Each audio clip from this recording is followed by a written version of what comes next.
Did you ever experience a moment of elation, celebration, being uplifted, joy, and then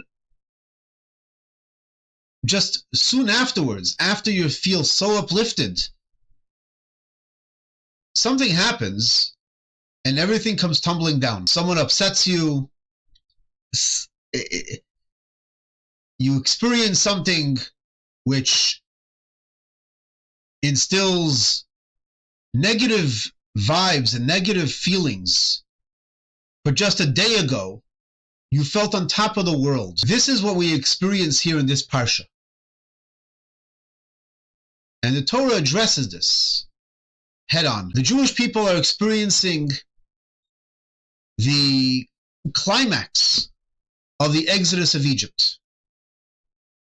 We experienced the splitting of the Red Sea, miracle of miracles. Once and for all, Egypt is behind us, and the entire Jewish people are led with Moses leading the Jewish people in song, to the extent that this Shabbos is called the Shabbat of song, Shabbos Shira. This song is actually part of our daily prayers. In the full daily prayers that we have the Az Yashir. This song, which is in this week's parsha, the song that was led by Moses at the splitting of the Red Sea. We all sing it together. Az Yashir Moshe. But then afterwards, after the song, the Jewish people experience one challenge after another where they're complaining. There's no water. Are we left to die in the desert out of thirst? What happened to the food? The manna came from heaven, but it's the same menu every day. Every day the same menu. What happened to the beef? And then finally, at the very end of the portion, we have a battle. Amalek attacks the Jewish people. They attack the stragglers, the weak. And here God tells Moses to battle Amalek, to fight Amalek, and eradicate Amalek. So Moses chooses Joshua, that he should choose able men to fight Amalek. And Moses was on the mountain, and when his hands were raised, the Jewish people were winning. But if his hands were lowered, the Jewish people were weakened. And so Aharon and Hur, Aharon his brother, Hur his nephew, were holding his hands up until they defeated Amalek. And God tells us at the end of the parsha, we are to always remember Amalek, eradicate Amalek. What is this Amalek? Who was Amalek? The Torah does not tell us to eradicate Egypt. It's interesting. But Amalek, we are to eradicate Amalek. What's Amalek? Who Amalek? What are we supposed to do with Amalek? While one can argue Egypt was worse than Amalek, Egypt enslaved the Jewish people for hundreds of years. But their goal and objective was not just outright hatred. So Egypt, yes, Egypt had to be broken. Egypt was self-serving. But Amalek was different than Egypt. Egypt, maybe they had a legitimate reason why to fear the Jewish people. The Jewish people were becoming very numerous. There was a concern that they're going to outnumber the Egyptians, join the enemy. But Amalek and the Jewish people had nothing to do with each other. Amalek was never threatened by the Jewish people. We're not going to their land. We're not passing into their land, passing through their land. We were never a threat. Rashi quotes the sages of the Talmud that imagine you have a very hot body of water and everyone is afraid to go into it. It's so hot. One person goes in and yes, is scolded, but at the same time, no one fears the water anymore. Everyone's okay. It's okay. It's not that hot. That person got scolded, but I can enter it and not get scolded. Amalek is the nation that cooled everyone down about the Jewish people. We weren't posing a threat to them. We're on the way to Sinai to receive the Torah. We are God's people. And their whole objective was to belittle who we are as a people. The whole world, after the splitting of the Red Sea, the whole world was in awe of God, in awe of the miracle. The purpose of Amalek is not to eradicate the miracle, but to belittle it. Look, we can attack the Jewish people. Yes, they were beaten, but they're not attackable. In a nutshell, what is Amalek? Amalek today is not a nation. Amalek today is an idea, the notion. What is Amalek? The Alter Rebbe explains Amalek is the same numerical value as doubt, self-doubt. Amalek is the ultimate enemy that we have to eradicate. Let's get back to our opening statement. We experience something euphoric. We're elated. We feel on top of the world. We feel this is amazing. Wow, I'm so happy. I'm so joyous. And then something happens and everything tumbles down. What happened to the inspiration? What happened to the inspiration that it's all gone? This is what the Torah teaches us. Inspiration is not a change of self. Inspiration, a moment of elation, a moment of experiencing something amazing, a miracle, a celebration. We are uplifted. Yes, we are uplifted, but we have not changed. Don't think that you are going to change by that experience. You are just in an uplifted state of mind.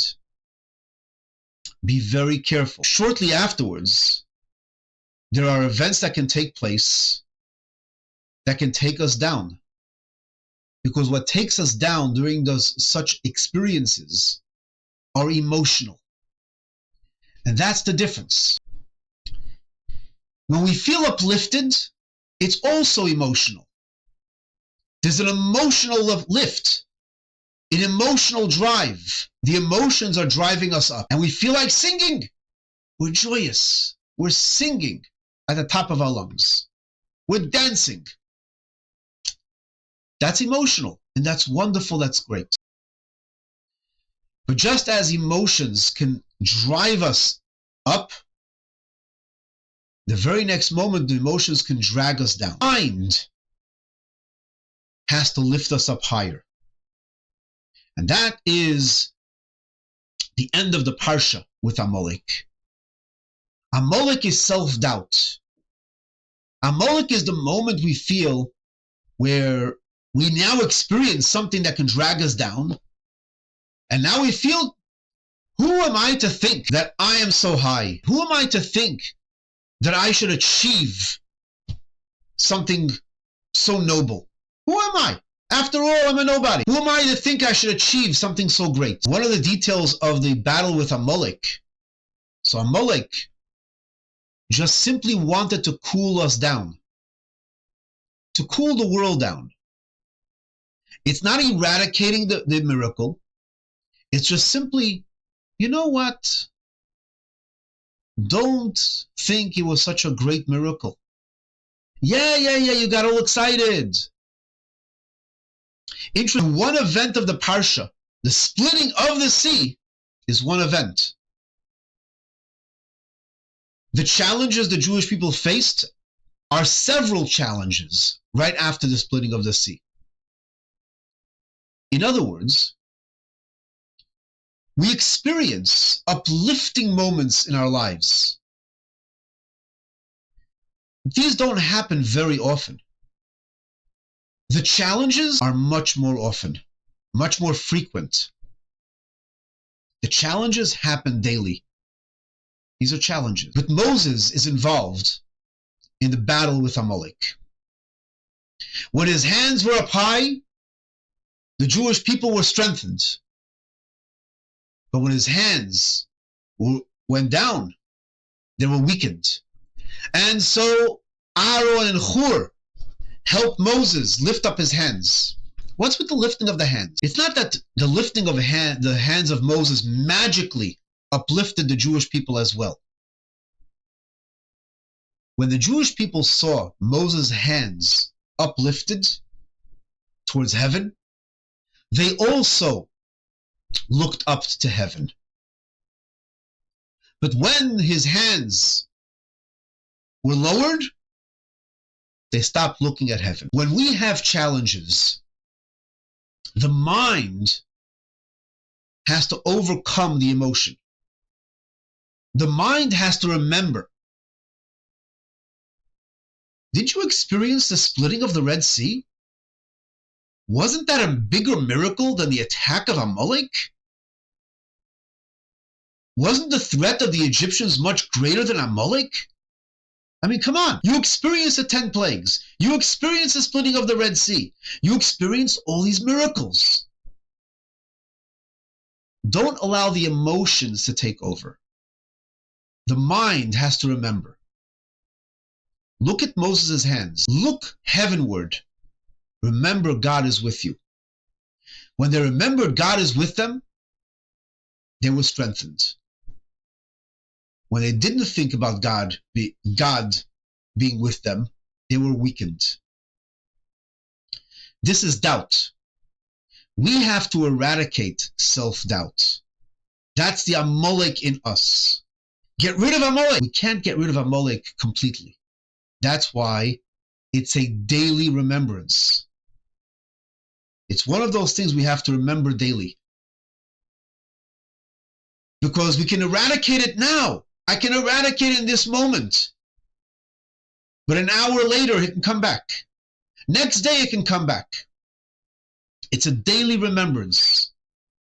Get rid of that self-doubt. Doubt itself must be eradicated. One more point. Moses, his hands were assisted to be uplifted with Aaron and Hur. If Moses' hands needed assistance to be uplifted by Aaron and Hur, don't we need assistance? That's why it's so important to be a part of a community. When we gather together now in study, in prayer, in davening, we together are uplifted. When we go to shul, we're in a minyan. That's so much a part of Jewish life. The shul, the community prayer, community assembly. Why is that important? Because we need each other. Yes, we can be inspired, but we're not inspired 100% of the time and 24/7 because we are human beings. Sometimes the emotions get the better of us. The inspiration is that liftoff, but we need to keep that up. By coming together as a minyan, as a community, we lift each other up. And that is Shabbos Shira. This is the Shabbos Shira. Even though we have Amalek as part of the Parsha, the name of the Parsha is Shira, song. Keep on singing. Don't stop singing. Singing uplifts us. And when we sing together, if I talk and you talk at the same time, that's called interruption. But if I sing and you sing at the same time, that's called harmony. Together we sing. Let us sing together. And with that, we have the power of community overcoming all the challenges that we face.